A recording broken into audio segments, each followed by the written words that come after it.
Salam sejahtera untuk kita semua. Haleluya. Haleluya. Selamat memperingati merayakan hari Pantekosta. Saya berterima kasih kepada Bapak Gembala, Ibu Rohani atas kepercayaan pelayanan firman Tuhan pada saat ini. Dan sesuai dengan kalender gereja kita sementara merayakan tepat hari ini, hari pencurahan Roh Kudus yang terjadi sekitar 2000 tahun yang lalu, dan Roh Kudus selalu ada dalam kehidupan kita, membimbing dan menyelamatkan kita. Amin. Puji Tuhan. Saya akan membawakan sebuah khotbah secara khusus untuk event ini, untuk hari ini. Mari kita buka Alkitab di dalam Kisah Para Rasul, pasalnya yang kedua, ayatnya yang pertama. Satu bagian Alkitab yang sangat terkenal tentang hari Pantekosta. Kisah Para Rasul pasal 2, saya baca dulu ayat 1. Bapak Ibu bisa lihat di Alkitab masing-masing atau di layar. Saya baca. Ketika tiba hari Pentakosta, sampai sini dulu. Hari yang disebut dengan Pentakosta di ayat ini adalah hari ke-50 setelah Paskah Yahudi. Jadi setelah acara Paskah Yahudi, hitung 50 hari, ada yang disebut dengan hari Pentakosta. Penta 5, Pentakosta hari ke-50. Ada apa di hari itu untuk orang-orang Yahudi, untuk agama Yahudi? Ada perayaan sukacita panen.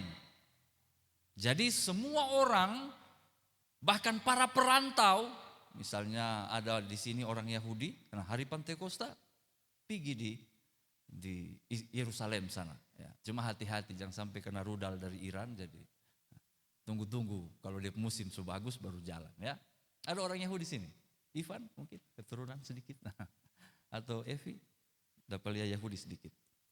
Nah, mungkin kita berpikir dari tadi omong Pantekosta, tapi di ayat ini Pentakosta. Yang benar yang mana? Transliterasinya yang benar itu Pentakosta. Tapi kenapa kita pakai Pantekosta? Ya, GPDI itu waktu berdiri, waktu itu tahun 20-an, 30-an, bahkan sampai 40-an, Alkitab yang kita pakai itu terjemahan Clean Curd. Saya yakin banyak di antara kita sudah tahu, tapi ya perlu dikasih tahu pas momennya. Terjemahan Clean Curd ini memang ditulis, literally itu ditulis Pantekosta.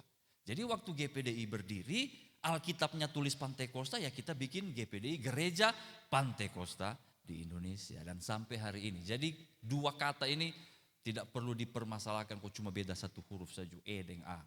Nah, yang intinya adalah Bapak Ibu, di momen Pentakosta Yahudi, ternyata Tuhan menginisiasi satu peristiwa yang jauh lebih penting daripada sekedar perayaan panen. Apa itu? Itulah yang kita kenal sebagai Hari Pantekosta Kristen. Hari di mana Roh Kudus turun menjamah setiap pribadi orang percaya. Barang siapa yang percaya kepada Kristus, Roh Kudus berkarya secara khusus dalam hatinya, spesial dalam hatinya, dan orang ini kemudian hidupnya berubah karena Allah tidak lagi jauh di atas sana, tapi dekat di mana? Di dalam hatinya. Luar biasa.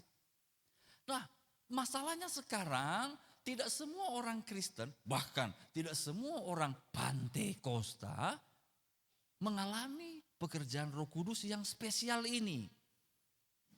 Saya sebenarnya sudah sharing ini di doa 10 malam beberapa kali ya, minggu lalu. Tapi tidak apa-apa, banyak juga yang tidak hadir, jadi saya bagikan kembali.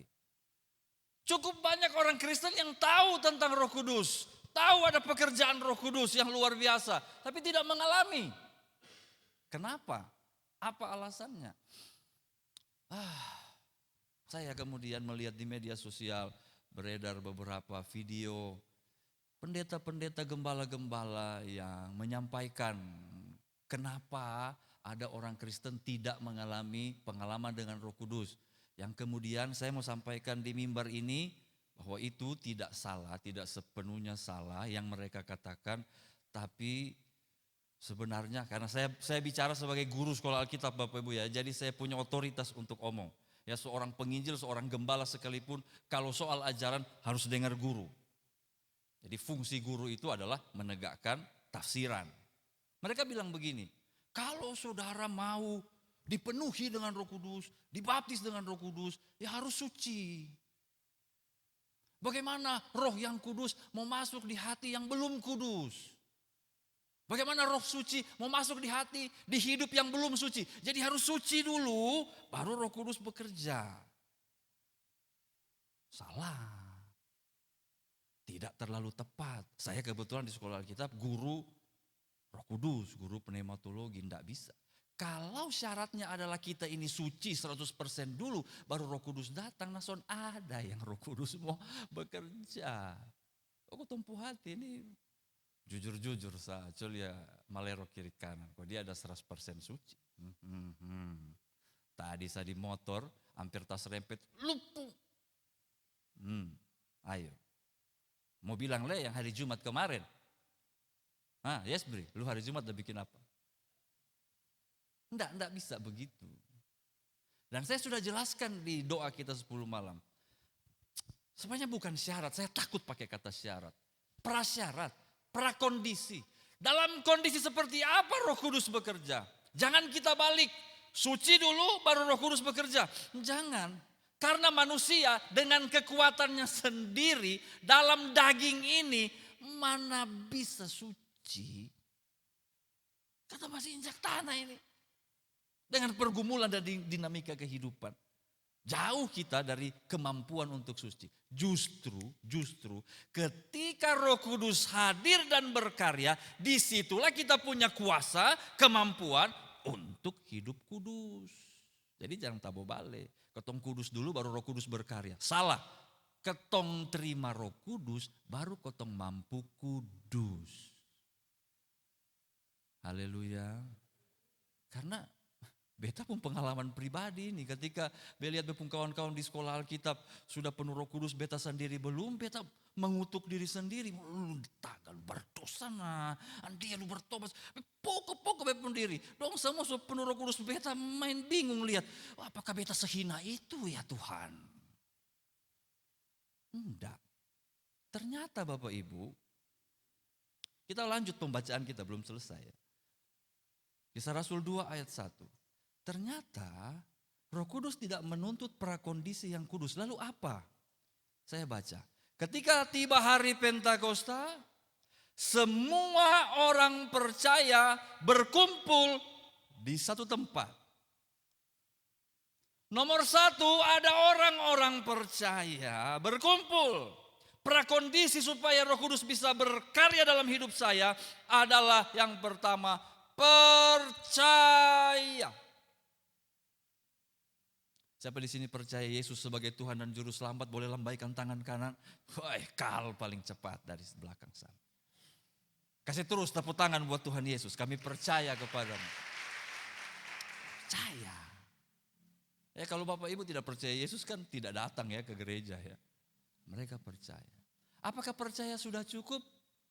Nah, saya mau kasih satu fakta. Saya baca-baca beberapa artikel dan ada satu kesimpulan bahwa waktu Yesus naik ke sorga, kita mundur satu lembar sah. Kisah Rasul pasal 1, Kisah Rasul pasal 1, ayat 4.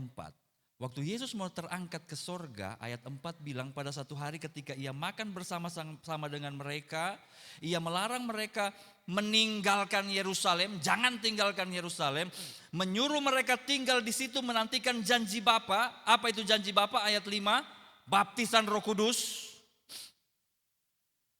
Menurut banyak ahli menyatakan, bahkan didukung oleh 1 Korintus 15 ayat 6. Ini orang-orang yang dengar bahwa jangan tinggalkan Yerusalem itu minimal 500 orang.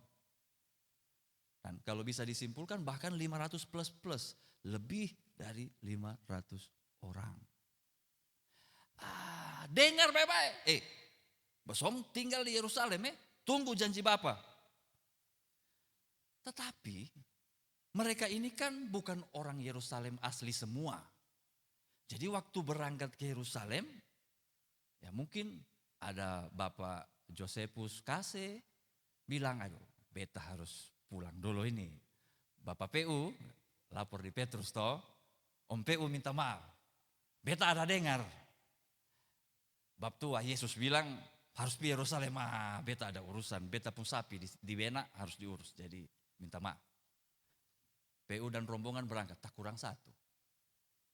Dan di perjalanan mulai tak kurang, sampai di Yerusalem saya tidak pernah tahu ada berapa. Lalu mulai berdoa. Nah, tadi malam kayaknya saya sudah kasih ini ilustrasi, cuma sampai sekarang masih nyantol di ilustrasi saya gitu. Tuh Yesus kan tidak bilang begini, bosong berdoa 10 malam sonde. Jadinya memang 10 malam, tapi kan Yesus tidak pernah omong. Jadi di hari ketiga Andreas gelisah. Andreas bilang di Yohanes ini, kapan Roh Kudus berkarya ini? 3 malam, 3 hari ketemu berdoa. Ada Om John mungkin, Om John apa? Kok tong sudah lama ini? Yang paling frontal siapa? Mama Maria. Kenal Mama Maria kok? Om Strompung suami. Yang dia pun anak siapa lah? Veronica. Kenal Veronica kok? Bukan Mama Maria Ibu Yesus ya, ini Mama Maria yang lain. Mama Maria bilang, aduh minta maaf. Ini kotong hari ke-8, ini mau sampai kapan le? Beta permisi Dan Alkitab mencatat di ayat 15 Bapak Ibu, Kisah Para Rasul pasal 1 ayat 15, pada hari-hari itu berdirilah Petrus di tengah-tengah saudara-saudara yang sedang berkumpul, akhirnya kira-kira berapa orang? 120. Dan tidak pernah tercatat ada berapa yang terus bertahan. Tapi intinya Bapak Ibu, dari 500 plus di Kisah Rasul 1 ayat 15 jadi 120, di Kisah Rasul pasal 2 sudah terseleksi orang-orang. Semua mereka percaya kepada Yesus, tetapi yang tinggal di situ adalah mereka yang cukup haus akan Roh Kudus dan cukup taat kepada perintah Yesus. Kan sangat jelas ya. Ini Alkitab baru ini, susah sekali bukanya. Sangat jelas Kisah Rasul pasal 1 ayat 4. Basong dilarang meninggalkan Yerusalem. Jadi Bapak Ibu, prakondisi supaya Roh Kudus berkarya dalam hidup saya dan saudara adalah ketaatan dan kehausan akan Roh Kudus. Sudahkah kita rindu Roh Kudus itu? Sudahkah kita menganggap bahwa aku tidak bisa hidup tanpa kuat kuasa Roh Kudus? Dan persoalannya ada pada ego. Kalau saya dan saudara masih menganggap kuat dengan kekuatan sendiri, mampu dengan kehebatan pribadi, maka sampai kapanpun perluasan hati untuk karya Roh Kudus itu tidak akan tercipta. Jangan salah, Roh Kudus berkarya dalam setiap hati kita. Bahkan kalau kita percaya Yesus adalah Tuhan dan Juru Selamat, itu karya Roh Kudus. Tapi untuk karya yang sebentar kita akan pelajari itu butuh kehausan Bapak Ibu. Mari kita haus akan kuat kuasa Roh Kudus berkarya dalam hati kita. Haleluya, haleluya. Harus ada kerinduan. Tadi malam sempat kita nyanyikan lagu. Seperti rusa rindu sungaimu, jiwaku rindu Engkau. Perjanjian Lama melukiskan dengan puisi yang sangat indah. Kaulah Tuhan hasrat, hatiku ku rindu menyembahmu. Ada satu rasa yang tidak mampu sehingga berkata, Engkau kekuatan dan perisaiku. Tanpamu aku lemah, tanpamu aku tidak bisa bertahan. Kepadamu rohku berserah. Kaulah Tuhan hasrat, hatiku ku rindu menyembahmu. Itu kerinduan. Kasih habis tadi ref.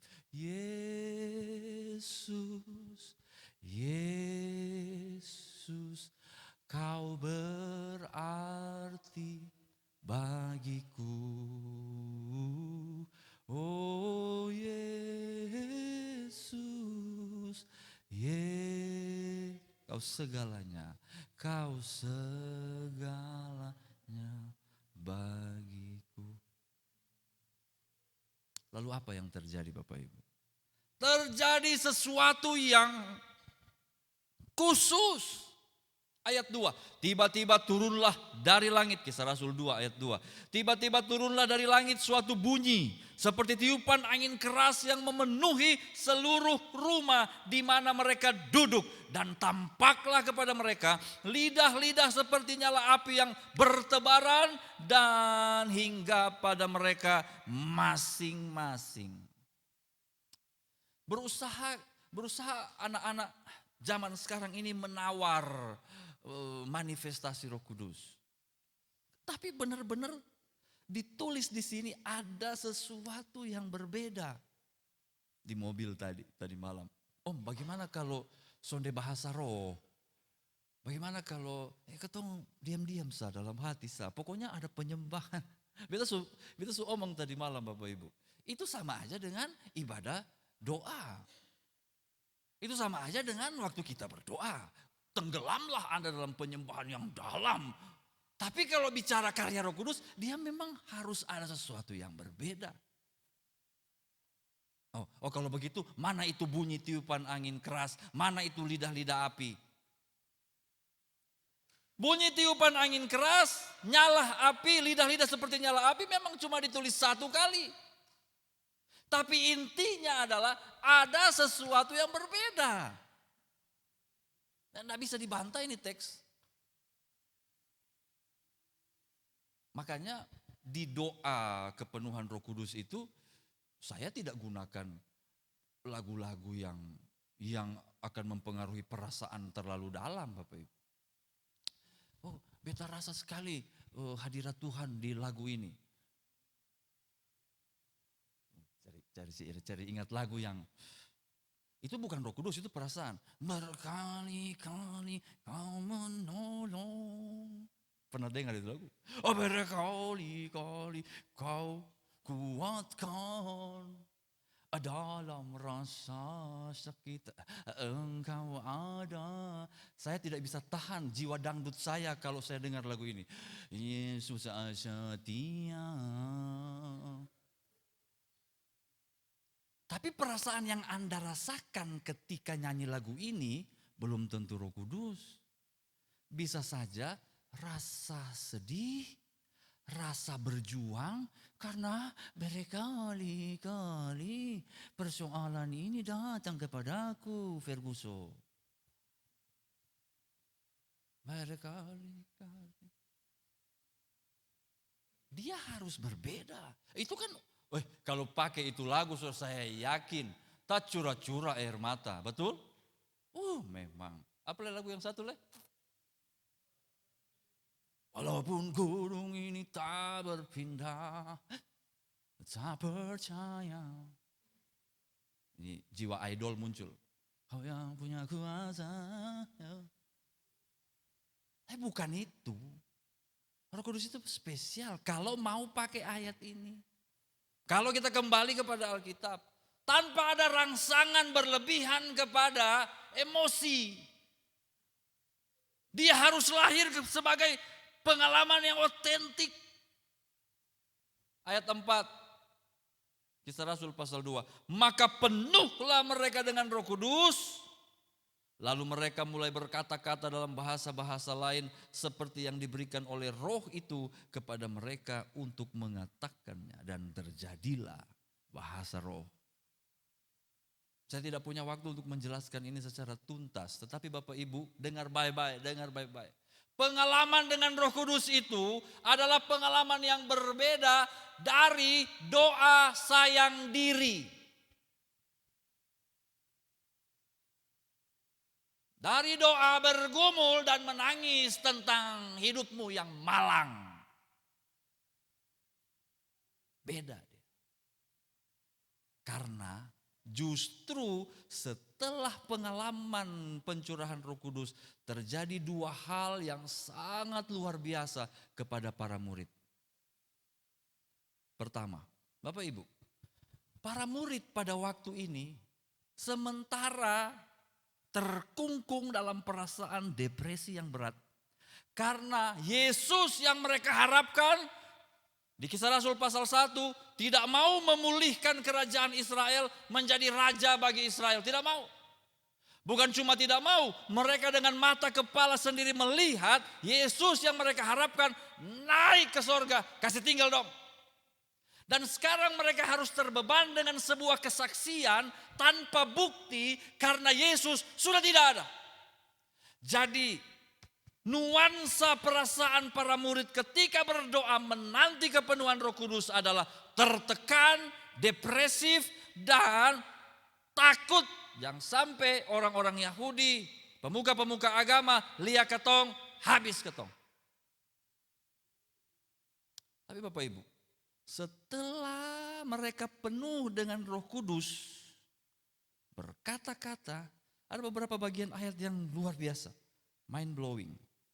Yang pertama, kita lihat ayat 5. Apa yang terjadi kepada mereka? Kisah Rasul pasal 2 ayat 5. Waktu itu di Yerusalem, orang-orang Yahudi dari perantauan itu lagi datang semua. Ayat 6. Ketika turun bunyi itu, mereka berkerumun. Mereka bingung karena mendengar rasul-rasul itu berkata-kata dalam bahasa mereka. Bahasa apa? Ayat 9. Partia, Media, Elam, Mesopotamia, Yudea, Frigia ayat 10 dan seterusnya. Kemudian fokus dari kata-kata yang mereka dengar di ayat 11. Bagian B, kita mendengar mereka berkata-kata dalam bahasa kita sendiri tentang perbuatan-perbuatan besar yang dilakukan Allah. Orang-orang, kumpulan orang yang tadinya depresif, bingung, tidak ada pegangan karena Yesus mereka sudah naik ke sorga, tidak ada lagi. Ketika penuh Roh Kudus, membuka mulut dan menyaksikan perbuatan-perbuatan besar yang dilakukan oleh Allah dengan bahasa yang sebenarnya mereka sendiri tidak pahami. Dahsyat itu. Semua langsung jadi apa? Penginjil internasional. Lihat, ada perubahan besar dari ketidakberdayaan kepada kehebatan, kekuatan, pencapaian, dan puncaknya ayat 14, bangkitlah Petrus, berdiri dengan ke-11 rasul itu dan mulai berkhotbah. Siapa Petrus? Nelayan, Bapak Ibu. Ya ampun, mau tanya Mujair, dia tahu.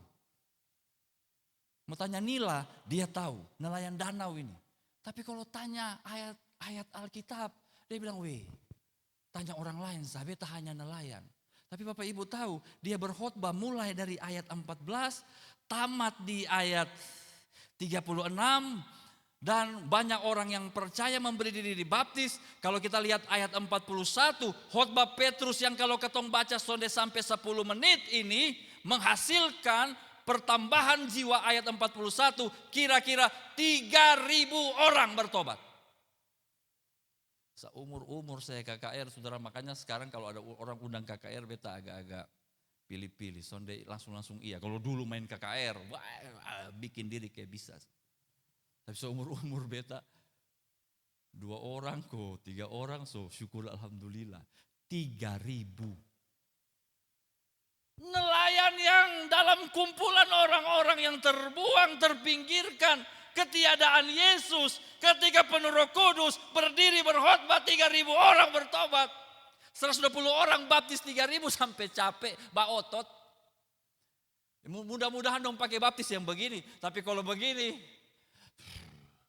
masih ada lego. Woi, sabar dong, ganti dong. 3.000. Beta baptis 1 saya di sini, kalau besar, lumayan. Jadi beta selalu omong kalau besar yang beta mau, saya bilang, sabantar nak, baiko jangan lupa tahan teh. Berat bos.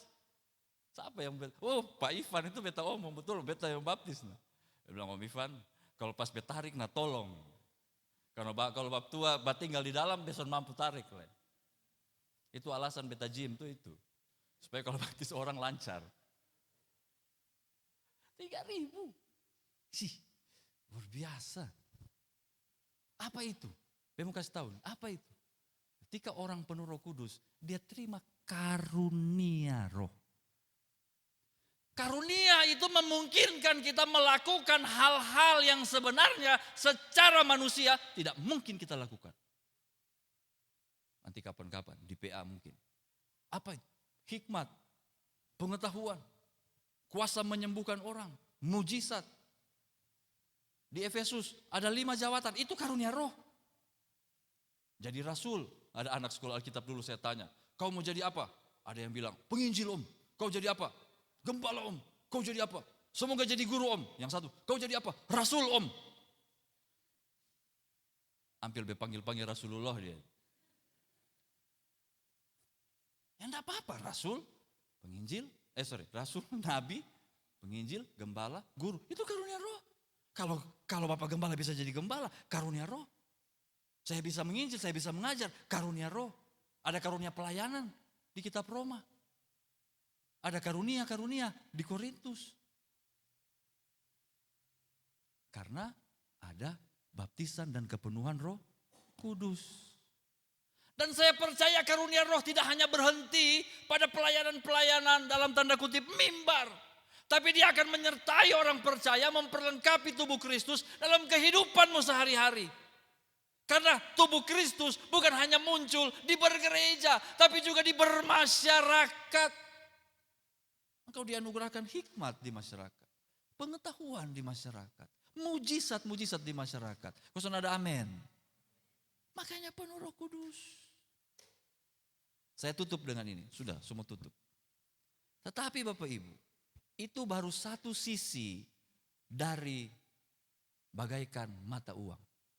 Sebuah koin, satu koin pasti ada 2 sisinya. Sisi yang pertama, karunia. Dan gereja harus diberkati dengan karunia. Saya harus punya karunia. Saudara semua harus punya karunia. Tapi itu baru satu sisi. Sisi lainnya adalah ini. Masih di Kisah Rasul pasal 2. Ayat 47. Yang sudah ketemu katakan amin. Kita baca sama-sama ayat 47. Kisah Rasul pasal 2. 1, 2, 3. Sambil memuji Allah. Dan mereka disukai semua orang. Dan tiap-tiap hari Tuhan menambah jumlah mereka dengan orang yang diselamatkan. Ya ampun, Roh Kudus memberi karunia. Tapi di sisi yang lain Roh Kudus mengubah orang, mengubah diri saya dan saudara menjadi pribadi-pribadi yang disukai. Lihat kiri kanan kalau saudara suka yang saudara lihat berikan senyum. 1, 2, 3. Ada, bukan di sini. Di sana jauh sekali sana. 500 km dari kutub utara. Ada suami, setiap kali lihat istri dia begini. Sini tidak ada. Haleluya. Ada istri, setiap kali lihat suami. Ada orang tua setiap kali lihat anak. Apa yang terjadi? Mungkin belum dipenuhi Roh Kudus. Andia kalak, sabar dulu. Yang disukai ini apa sih? Dia pun maksud, apa ini disukai? Disukai itu kan karena pasti ada alasan. Kalau bagi saya, kalau ketong orang normal, ketong harus suka orang. Dan ini saya ajar kepada anak-anak saya. Ketong suka orang, dekat dengan orang. Bukan karena dia punya uang. Bukan karena dia punya barang ini dan itu. Nomor 1, ini sifat lah. Dia pun karakter. Kalau misalnya anak-anak saya pulang dari sekolah, ini teman yang nama ini nih, dia bikin jengkel. Kenapa dia bikin jengkel? Ini. Beta pun jawaban singkat padat jelas. Son usah berkawan dia toh. Orang model begitu son usah. Tapi beta selalu bilang di Sira, kalau lu jengkel orang, lu berteman dulu sedikit. Siapa tahu memang di muka jutek. Ya, berteman dulu, nanti lu akan lihat apakah dia menjengkelkan atau tidak. Nah, satu kali ini teman ini sebenarnya dia tidak suka. Tapi kemudian mereka berjalan selama beberapa jam dalam hari itu. Pulang-pulang dia bilang, "Pak, ternyata tuh dia tuh baik." Jadi dia bilang dia, jadi lu suka kawan yang dia, sudah baik. Bagaimana dengan kita? Anggota gereja Pantekosta di Indonesia yang sangat berpegang pada kuasa Roh Kudus. Apakah kita disukai? Apakah waktu membicarakan nama kita, siapa itu? Maksi. Oh, dia baik. Haleluya. Jangan sampai pas dengar nama ini, oh dia baik. Karya Roh Kudus itu harus sampai situ, saudara. Disukai. Amin. Dan akhirnya jumlah mereka bertambah tiap-tiap hari. Saya tutup sudah. Cukup banyak yang kita renungkan malam ini. Galatia pasal 5. Galatia pasal 5. Kalau Anda mau hidup di dalam daging, tidak mau dipenuhi Roh Kudus, silakan hidup yang dibenci orang. Terlihat dari Galatia pasal 5 ayat 19. Perbuatan daging telah nyata, yaitu percabulan. Soalnya ada orang yang suka ada orang cabul, saudara. Kas masuk penjara, tendang-tendang dia dalam penjara situ. Kecemaran, hawa nafsu, ayat 20. Penyembahan berhala, sihir, perseteruan. Siapa orang yang suka dengan orang yang suka berseteru? Perselisihan, siapa mau sayang orang yang suka berselisih? Biar pilih dia. Iri hati, amarah, egois, kepentingan diri sendiri, percideraan, roh pemecah, 21, kedengkian, kemabukan, pesta pora, dan sebagainya. Ini daftar cara hidup karakter yang tidak dipimpin oleh Roh Kudus dan dibenci. Ayat 22, sebelum baca senyum dulu, saudara. Siap? Ayat 22, 1, 2, 3. Tetapi buah roh ialah kasih, sukacita. Baru sampai di sukacita, so enak baca tuh. Coba bayangkan ada orang penuh kasih, orang bawa sukacita. Kotong suka kosonde. Andi beta nikah di Rina. Setiap kali ketemu penuh kasih dan sukacita. Kalau sonde bisa pemawa, enak aja. Apalagi kalau kas terus, damai sejahtera, amin. Sedap itu. Kesabaran, suka dengan orang sabar pasti. Kemurahan, kebaikan, kesetiaan, kelemah lembutan, penguasaan diri. Tidak ada hukum yang menentang hal-hal itu. Mulai dari mana ya? Kayaknya susah. Mulai dari yang paling bawah, penguasaan diri. Itu aja dulu. Kuasai itu mulut, kuasai itu pikiran. Kalau diri sudah dikuasai, baru kau naik. Lemah lembut, baru naik terus. Bapak Ibu Saudara, mari kita hidup di dalam pengalaman yang indah bersama Roh Kudus. Haleluya. Tuhan tidak jauh di sana. Pribadi Tuhan dekat. Sedekat apa? Sedekat di dalam hati kita. Untuk apa? Mengubah kita menjadi orang-orang masih manusia biasa, tetapi ada karunia roh dan ada buah roh. Dan kita akan menjadi orang-orang yang disukai oleh semua orang, dan oleh kesaksian hidup kita nama Tuhan dimuliakan. Orang-orang akan dituntun untuk percaya kepada Kristus. Amin. Selamat Hari Pantekosta 2026. Saya kembalikan kepada Bapak Gembala.